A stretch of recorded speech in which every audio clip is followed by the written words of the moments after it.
ইউক্রেনের জন্য $250 কোটি অর্থনৈতিক সহায়তার ঘোষণা দিয়েছে কানাডা।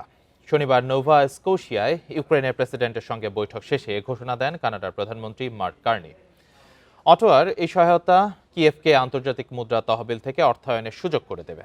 এদিকে ভলোদিমির জেলেনস্কি জানান, রাতে মার্কিন প্রেসিডেন্টের বৈঠকে শান্তি পরিকল্পনা নিয়ে সমঝোতায় পৌঁছার আশা করছেন তিনি। অন্যদিকে জাপোরিজিয়ায় দ্বিতীয় বৃহত্তম শহর হুলিয়ায় পেলের নিয়ন্ত্রণ নিয়েছে রুশ বাহিনী। শনিবার এক ব্রিফিংয়ে এমনটা জানান রুশ প্রেসিডেন্ট।